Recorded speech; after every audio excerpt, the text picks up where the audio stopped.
Hi Beaver Nation, I'm Audrey Wiltz. And I'm Brittany, and we're here to give you the full breakdown of Beaver football for the week. And each week we will be here giving you the shortest college football show where in under 6 minutes we will take a look at the previous game, what it was like in practice all week, and next week's opponent. Britt, are you ready? I'm ready. But first, let's take a look at the last game against Colorado. The Beavs hosted Colorado here in Corvallis, and the team seemed happy and fired up to have a full stadium with students back in town. The Beavs never gave up the lead and boat raced to get the W over the Buffaloes. Not only did the Beavers win 44-17, but Sean Mannion broke a school record with 6 touchdowns in just one game.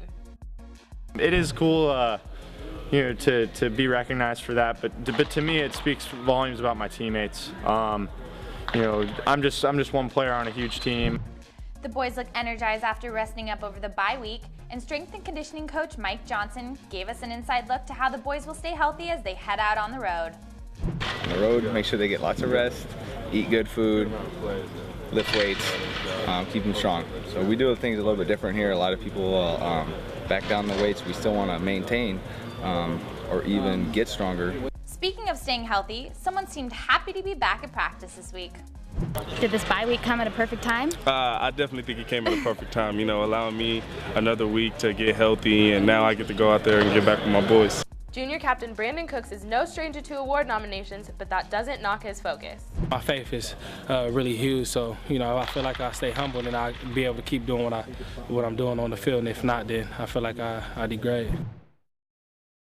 It's time for our third down here in the studio, where we tackle 3 topics looking at this week's opponent, Washington State. Britt, let's first talk about where these 2 teams are at in their season.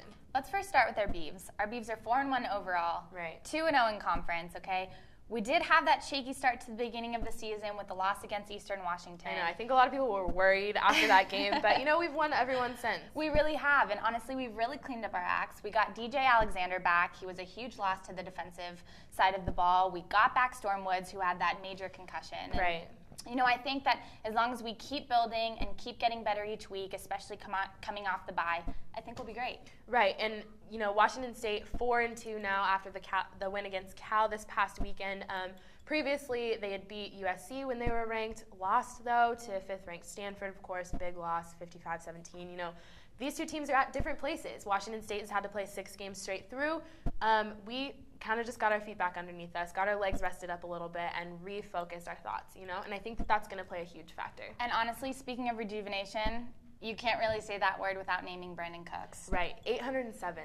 I just want to throw that number out there. 807 is the amount of yards that he's caught for so far this season. It's not even anywhere near over. Yeah. It is unbelievable, and I think that, he's caught the ball in the craziest situations, too. I mean, this kid is damn good. Let's go back to that one press conference that he had at the end of the game against Hawaii, okay, where someone asked him if he saw himself as the best receiver in the Pac-12, okay? He smiled and he answered yes, but honestly, he just might very well be. And we both know stats don't lie. Right. Especially, if we're looking at Oregon State, Washington State, stats definitely don't lie. They really don't. I do want to read you this one stat, okay?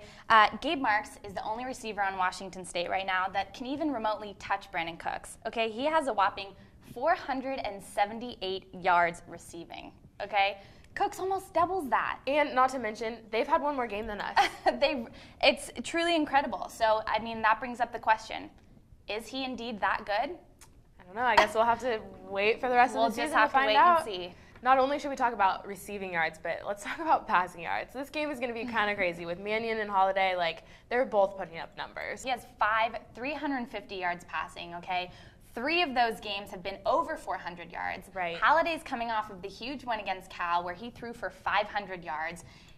He threw the ball 67 different times. That is absolutely incredible. That's crazy. It really is. It's crazy. You don't see that a lot. And I mean, that game, they won 44-22, but looking at the full season for Holiday, he's thrown 10 interceptions. Mannion's only thrown 2. And to be honest, one of those wasn't even his fault, really. Yeah. So, I mean, that's something to take into consideration, too. It really is. Well, Audrey, I know someone who's dying to talk about this. Matt, let's put 30 seconds on the clock for you. Give us the breakdown on what our Beavs need to do to get the W this weekend.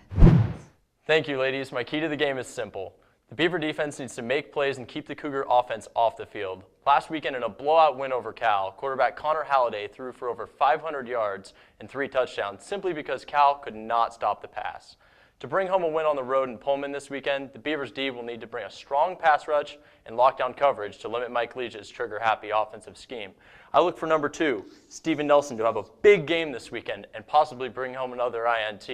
We'll see what happens. Back to you, ladies. Thanks, Matt. If you have a key to next week's game, make sure you send us a tweet using the hashtag #MattStats. You can catch the game on ESPNU or ESPN2. Kickoff is at 7:30 p.m. We'll be right back here next week with another Beaver Breakdown.